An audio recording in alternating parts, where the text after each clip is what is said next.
क्या आपने कभी सोचा है आप रोटी, चावल और आलू के बगैर ज़िंदा रह सकते हैं? क्या आपने सोचा है कभी हम रोटी, चावल और आलू को अपनी ग़िज़ा से बिल्कुल ख़त्म कर दें? जैसा कि एक कॉन्सेप्ट है लो कार्ब डाइट का कॉन्सेप्ट, जिसमें हम अपनी ग़िज़ा से रोटी, चावल और आलू ख़त्म कर देते हैं।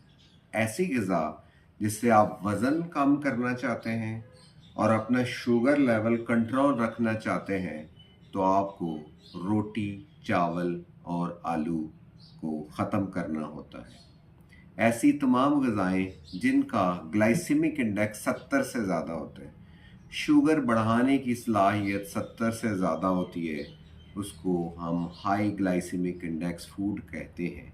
उसमें तमाम किस्म की बेकरी आइटम्स और चीनी वाली चीज़ें और जूसेस शामिल हैं। इसी तरह ये जो रोटी, चावल, आलू उसी लिस्ट में शामिल है। इसका ग्लाइसेमिक इंडेक्स 70 से ज़्यादा है। मतलब जो हम टेबल शुगर यूज़ करते हैं, आम चीनी इस्तेमाल करते हैं, उससे भी ज़्यादा होता है। तो अगर आप खाना ही चाहते हैं तो पोर्शन कंट्रोल करके साथ खाएं। अपनी ग़िज़ा जो अपनी हेल्दी प्लेट है उसके अंदर प्रोटीन बढ़ा लें।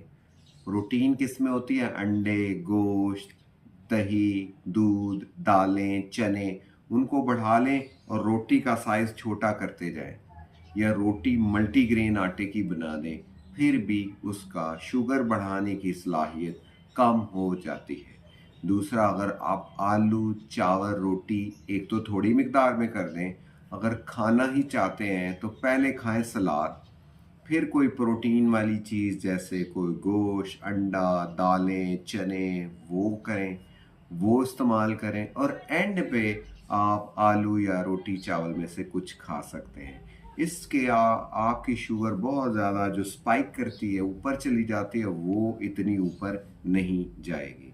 पहली तो ये है कि इनका पोर्शन साइज़ आप कम कर दें, तो आपकी शुगर और मोटापे में काफ़ी फ़ायदा हो सकता है। आपकी तवज्जो का बहुत शुक्रिया।